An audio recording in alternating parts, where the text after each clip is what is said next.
Hello good morning दोस्तों, कैसे हैं? उम्मीद करते हैं अच्छे होंगे सभी लोग। आज है 14 अगस्त और कल हम है हमारे पास 15 अगस्त, जो पूरे भारत देशवासियों का एक महान पर्व है। इससे बड़ा खुशी का दिन कोई नहीं होता है हमारे लिए 15 अगस्त से बढ़ करके। तो दोस्तों, कल 15 अगस्त के दिन हम एक विशेष चर्चा करेंगे जो कि केवल आज़ादी पर होगी और केवल आज़ादी पर, जिसे सबको सुनना चाहिएगा, ठीक है ना। तो कल के लिए विशेष दिन है, आपके लिए विशेष बातें पर विशेष चर्चा करेंगे। आज का दिन हम जो समर्पित करने जा रहे हैं वो वीरों के लिए है। आज की जो लाइन्स हैं वो वीरों के लिए हैं। बोलते हैं, लड़े जंग वीरों की तरह, जब खून खौल फौलाद हुआ, मरते दम तक डटे रहे वो, तभी तो देश आज़ाद हुआ। तो दोस्तों, उनके द्वारा दी गई इस आज़ादी को हमारा दायित्व है कि हम उसे बना कर रखें और क्या करके रखें, सजा करके रखें। लेकिन ये पॉसिबल तभी है, हम इस आज़ादी को बना करके या सजा करके तभी रख पाएंगे जब हमें अपने हुनर या अपनी काबिलियत पे क्या होगा, भरोसा होगा। क्योंकि अगर हमें अपने हुनर और काबिलियत पे भरोसा होगा तो हम जल्दी किसी के गुलाम नहीं बनते हैं। लेकिन अगर हमारे पास कोई हुनर नहीं है, कोई काबिलियत नहीं है, तो हम ना चाहते हुए भी दूसरे के गुलाम बन जाते हैं। हम दूसरों पर निर्भर हो जाते हैं, और जहां आप निर्भर हो गए वहीं आप क्या बन गए, गुलाम बन गए। इसलिए निर्भर स्वयं पर होइए, दूसरों पर नहीं, क्योंकि दूसरों पर निर्भर होंगे तो क्या बन जाएंगे, आप गुलाम बन जाएंगे। तो चलिए, हम आपको स्वयं पर निर्भर बनाने के लिए आए हुए हैं, ठीक है ना। बहुत सारी बातें जो आपको पढ़ाई के साथ साथ सीखना चाहिए, जो एक टीचर्स का काम होता है, वो हम आपके लिए लेकर के आते हैं। टीचर शब्द या मास्टर होना इतना आसान काम नहीं है कि बोल दिया कि हम टीचर हैं तो टीचर बन नहीं गए। बहुत सारी जिम्मेदारियां होती हैं जिनको हमें बाखूबी निभाना होता है। तो चलिए, हम उन जिम्मेदारियों को निभाते रहेंगे, आपको सही मार्गदर्शन कराते रहेंगे। तो आज हम लोग बात करेंगे जा करके अपने टॉपिक पर हमारे पास पता चला था profit and loss part 3। Profit and loss के पार्ट 3 पर अगर हम बात करते हैं तो उससे पहले हमने बात की थी पार्ट 1 और पार्ट 2 पर। प्रॉफिट एंड लॉस के पार्ट 1 पे हमने चर्चा की थी कि प्रॉफिट एंड लॉस में हमें कितने प्रकार की चीज़ें पढ़नी है। क्रय मूल्य, विक्रय मूल्य, लाभ, लाभ हानि, प्रतिशत हानि, ये सभी चीज़ें क्या थी, ये हमने उस पर जाना था। इसके बाद सेकंड पार्ट में हमने पढ़ा कि लाभ कैसे निकालते हैं और लाभ प्रतिशत कैसे निकालते हैं, हानि कैसे निकालते हैं और हानि प्रतिशत कैसे निकालते हैं। इस पर हमने चर्चा की थी पार्ट 2 में। और कुछ क्वेश्चंस हम डेली बोलते हैं जिनके हमें आंसर्स दिए गए थे, तो उन स्टूडेंट के नाम लेना चाहेंगे। पहला स्टूडेंट है जो हमारे पास हैं हिमांशी गौतम घाटमपुर से, दूसरे हैं कल्पना देवी, ये भी घाटमपुर से हैं, और तीसरा श्रेया होशंगापुर से हैं, ठीक है। ये तीनों स्टूडेंट्स लगातार इन तीन स्टूडेंट्स के हमने नाम बोले हैं। इस तरह से लगातार से कंटिन्यूस यदि आप वीडियो देख रहे हैं तो आप जाहिर सी बात है एक दिन 100% सीख जाएंगे, इस बात की हम गारंटी लेते हैं। क्लियर? तो चलिए सीखते हैं आगे आज के कॉन्सेप्ट और आज के क्यूज के जवाब देने के लिए आप लोग तैयार रहिए। क्लियर? तो क्वेश्चंस में क्या करना है आज हमें, इसको सीखते हैं। आज हम लोग बात करने जा रहे हैं एक नए टाइप के क्वेश्चंस पे। तो क्वेश्चंस आपके स्क्रीन पर हम लिखने जा रहे हैं, इसके बाद आपको हम क्वेश्चंस वहीं से डिटेल समझाएंगे। क्लियर? तो चलिए स्टार्ट करते हैं। तो क्वेश्चंस लिखा हुआ है दोस्तों, कहना है कि कहा गया क्वेश्चंस में कि यदि 16 वस्तुओं का कौन सा मूल्य, विक्रय मूल्य, 16 वस्तुओं का विक्रय मूल्य, ध्यान से देखना, 16 वस्तुओं का विक्रय मूल्य 20 वस्तुओं के क्रय मूल्य के क्या हो, बराबर हो, तो वहाँ पे प्रतिशत लाभ या हानि होगी, कितने प्रतिशत की लाभ होगी या फिर कितने प्रतिशत की हानि होगी, इस बात को हमसे पूछ रहा है। क्या बोला है उसने? तो जैसा बोला इस सवाल को बस वैसे हमें लिखना है। पहले तो उसने कहा है 16 वस्तुओं का विक्रय मूल्य, तो 16 वस्तुओं का विक्रय मूल्य, विक्रय मूल्य को हम लोग लिखते हैं एसपी से, एसपी लिख दिया, इक्वल टू 20 वस्तुओं के क्रय मूल्य के बराबर है। तो 20 वस्तुओं का क्रय मूल्य मतलब कितना हो गया हमारे पास, सीपी हो गया। बस इतनी सी बात समझानी थी। 16 वस्तुओं का विक्रय मूल्य बराबर है, देखो बराबर है ना, बराबर है कितने के, 20 वस्तुओं के क्रय मूल्य के। लिख पाएंगे कि नहीं लिख पाएंगे? लिख लेंगे, इतना पता हो चुका है आप लोग पढ़ते पढ़ते या पढ़ाते पढ़ाते हमें कि आप लोग इस बात को लिख लेंगे। 16 वस्तुओं का विक्रय मूल्य और 20 वस्तुओं का क्रय मूल्य आपस में क्या हो गया, बराबर हो गया। बस यहाँ पर एक रेशियो निकलता है हमारे पास, ये जो वैल्यू होती है ये बन जाती है हमारे पास एसपी की, और ये जो वैल्यू होती है ये किस बन जाती है, सीपी की। इतनी बात समझाएंगे, ये रेशियो निकलता है। मतलब खरीदा कितने में, 16 रुपये में, बेचा कितने में, 20 रुपये में। अच्छा, 16 में खरीद करके 20 रुपये में बेचा तो फ़ायदा कितने का हुआ, 4 रुपये का। तो 4 रुपये का प्रॉफिट हुआ ना, प्रॉफिट कितने का हुआ, 4 रुपये का। 4 रुपए का प्रॉफिट हुआ।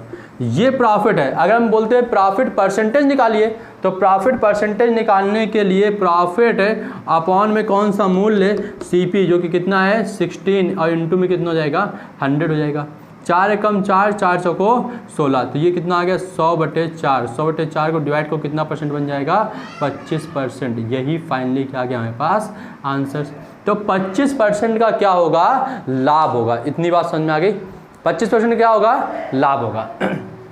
एक बार से फिर समझे, यदि 16 वस्तुओं का विक्रय मूल्य 20 वस्तुओं के क्रय मूल्य के बराबर हो तो कितने प्रतिशत का लाभ या हानि होगी।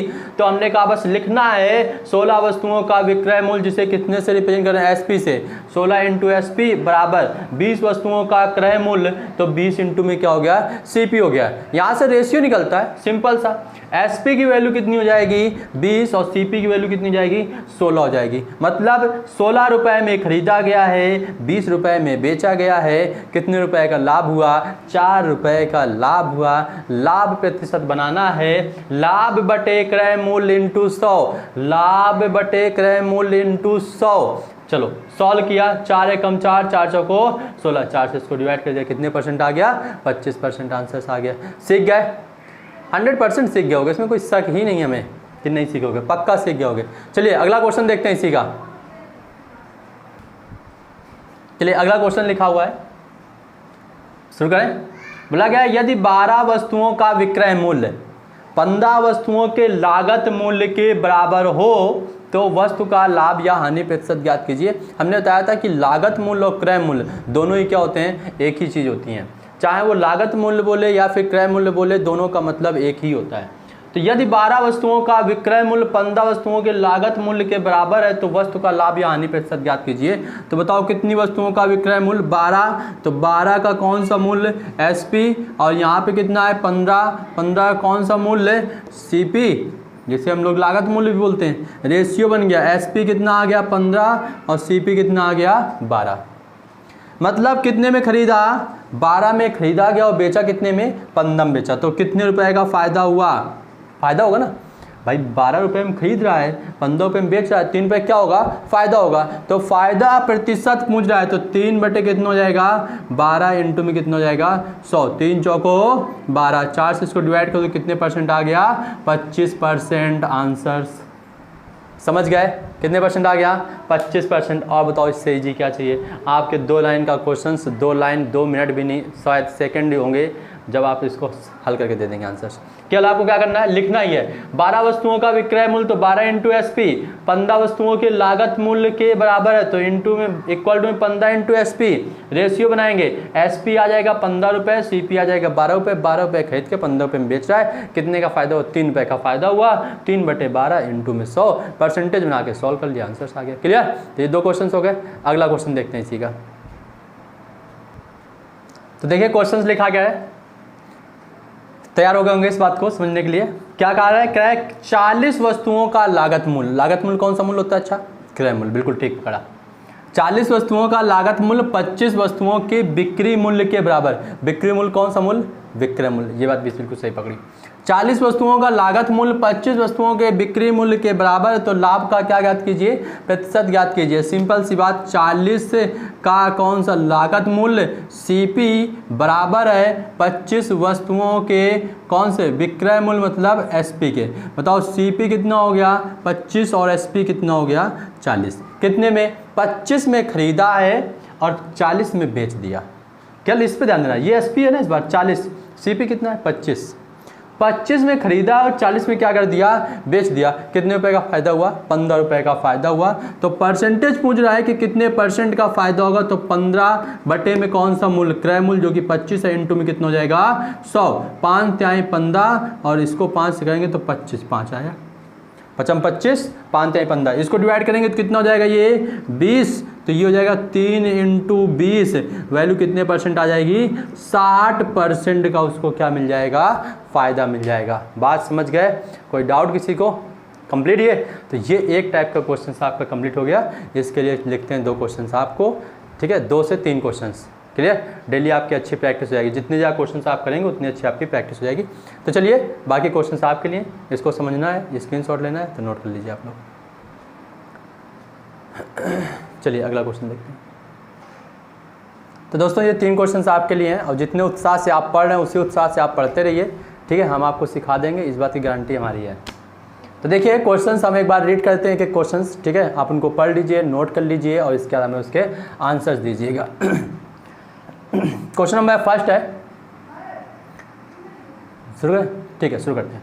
12 वस्तुओं का लागत मूल्य, 12 वस्तुओं का लागत मूल्य 9 वस्तुओं के बिक्री मूल्य के बराबर है, उसका लाभ प्रतिशत ज्ञात कीजिए। पहला क्वेश्चन। दूसरा, 10 संतरों का विक्रय मूल्य 13 संतरों के क्रय मूल्य के बराबर है, तो प्रतिशत लाभ ज्ञात कीजिए। ये भी हो गया। तीसरा क्वेश्चन, 33 वस्तुओं का 33 वस्तुओं का क्रय मूल्य 20 वस्तुओं के विक्रय मूल्य के बराबर है, तो उसका भी क्या ज्ञात कीजिए? लाभ प्रतिशत ज्ञात कीजिए। ये 3 क्वेश्चंस हो गए। इन तीनों क्वेश्चंस को आपको कमेंट्स बॉक्स में जाकर के आंसर देने हैं, नाम लिखना है और आपको स्थान लिखना है जो नए स्टूडेंट्स हैं। क्लियर? और एक काम और करेगा, एक प्यारी सी स्माइल के साथ जब वीडियो को लाइक कर दिया करिए आप लोग। तो वीडियो को लाइक कर दो, फिर इसके बाद आप उसके आंसर्स में कमेंट करो जाकर के। क्लियर? तो चलिए अगले का कॉन्सेप्ट देखते हैं। अगला कॉन्सेप्ट क्या है मेरे पास, अगले टाइप के क्वेश्चन क्या है? ये फर्स्ट टाइप के क्वेश्चन कंप्लीट। चलिए सेकंड टाइप के क्वेश्चन देखते हैं आपके। तो चलिए दोस्तों, अगला क्वेश्चन लिखा गया है, बोला गया यदि 120 वस्तुओं को बेचने पर 30 वस्तुओं के विक्रय मूल्य के बराबर लाभ हो तो प्रतिशत लाभ क्या है? नहीं कहा, इसका स्टेटमेंट पढ़ना, इसको समझाना भी पड़ेगा हमें कि कैसे क्वेश्चन को हमें क्लियर करना है। तो ध्यान देना भी, हम जो बात बोल रहे हैं उस पर फोकस करना, क्योंकि यहाँ पे लैंग्वेज का खेल है। अगर आप लैंग्वेज समझ गए तो क्वेश्चन हो जाएगा, लैंग्वेज नहीं समझ पाएंगे तो क्वेश्चन आपका गलत होगा, 100% गलत होगा। इस बात को लिखित ले लो हमसे, आप समझ नहीं पाएंगे क्वेश्चन से बोल क्या रहा है वो। क्या बोला हमने? यदि 120 वस्तुओं को बेचने पर क्या करना है? उसको बेचना है। कितने पर बेचना है? 120 पर। 120 वस्तुओं को बेचने पर 30 वस्तुओं के विक्रय मूल्य के बराबर लाभ होता है।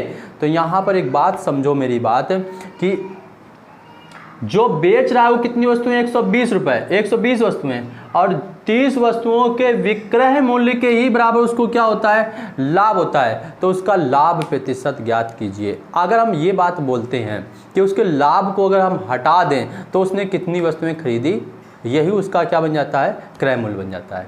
भाई उसने कहा 120 वस्तुएं बेचने पर 30 वस्तुओं का लाभ हो रहा है, इसका मतलब उसने वस्तुएं खरीदी कितनी थी, बस ये बात समझो। क्योंकि खरीदा गया मूल्य ही हमारा कौन सा मूल्य होता है?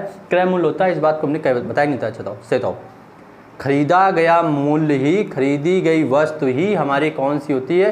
क्रय मूल्य होती है। इस बात को हमने सिखाया नहीं सिखाया? पक्का याद आ गई बात। और उस पर जितना एक्स्ट्रा वो कमा लेता है वही उसका क्या बन जाता है? लाभ बन जाता है। तो उसने कहा 120 वस्तुओं को बेचने पर 30 वस्तुओं के विक्रय मूल्य के बराबर लाभ होता है। तो अगर 120 वस्तुएं बेचता है, उसमें 30 वस्तुओं के बराबर लाभ होता है, तो इसका मतलब उसने खरीदी कितनी वस्तुएं थी, ये बताओ मुझे। तो यहां से कौन सा मूल्य निकाल के लाएंगे आप लोग? क्रय मूल्य। बताओ 120 बेचने पर 30 वस्तुओं के विक्रय मूल्य के बराबर लाभ होता है, तो खरीदी कितनी वस्तुएं थी ये पता करो, और वही हमारा क्या बन जाता है? क्रय मूल्य बन जाता है। तो कितना बन गया हमारे पास? 120 माइनस 30, उसने कम खरीदी होंगी क्योंकि 30 वस्तुओं का फायदा मिल रहा है 120 पर बेचने पर, तो 30 का फायदा हम हटा लेंगे तो खरीदी कितनी? 90 वस्तुएं। इतनी बात समझ में आ गई? अच्छा, कोई डाउट किसी को? कितनी वस्तुएं खरीदी उसने?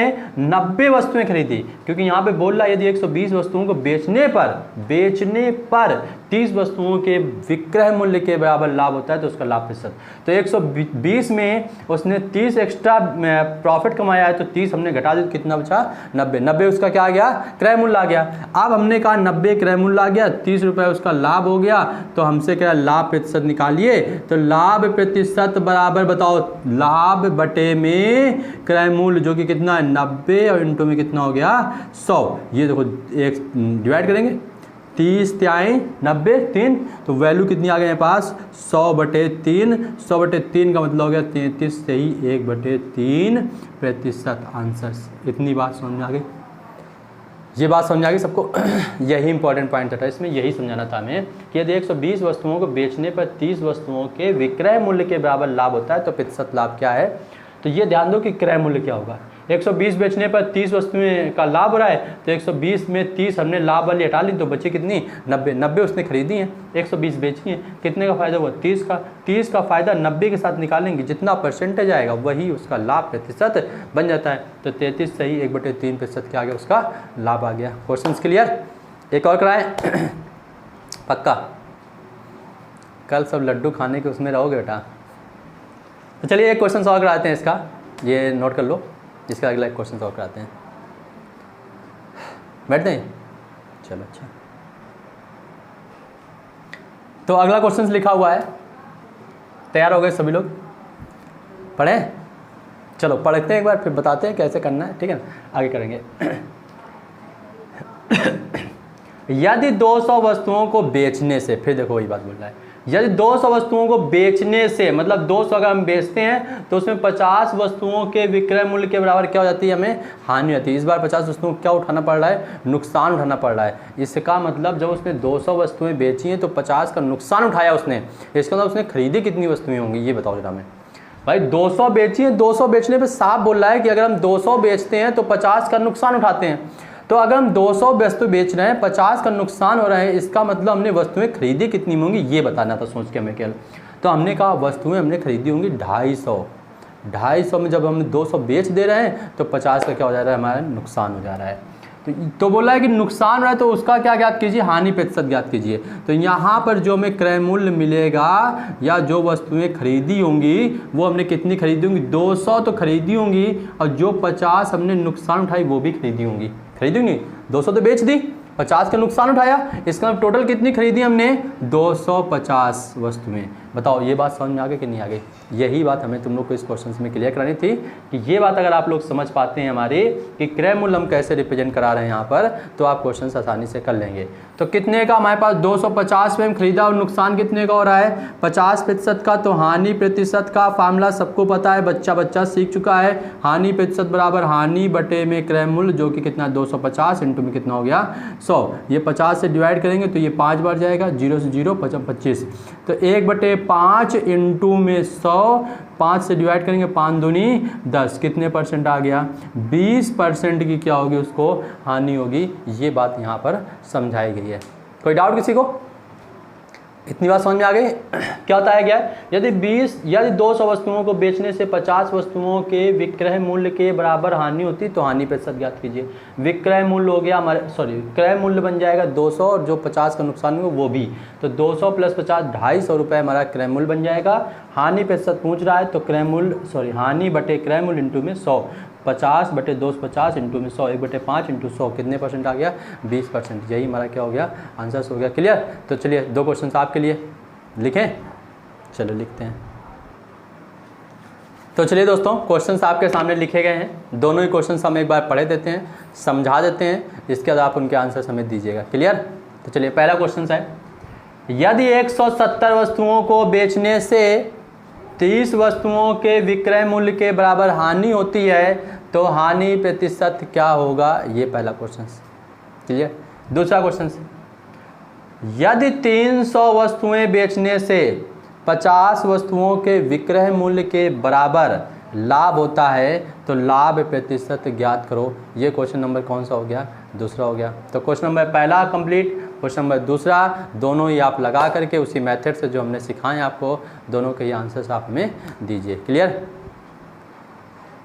और हमने कहा कि जो हम आपको सिखा रहे हैं ये हम कोई पढ़ा नहीं रहे, ये हम आपको एक सिखा रहे हैं। जैसे आप कहीं पर भी ऑफलाइन क्लास में जा कर के जहाँ 500 रुपये मंथली खर्च करेंगे वहाँ पर भी आपको इतना अच्छे से नहीं बताएगा, क्योंकि आपको केवल आप अपने पर फोकस कर रहे हैं, आपको केवल आपके सब्जेक्ट पे हम बताने की कोशिश कर रहे हैं कि इन क्वेश्चंस को कैसे किया जाता है।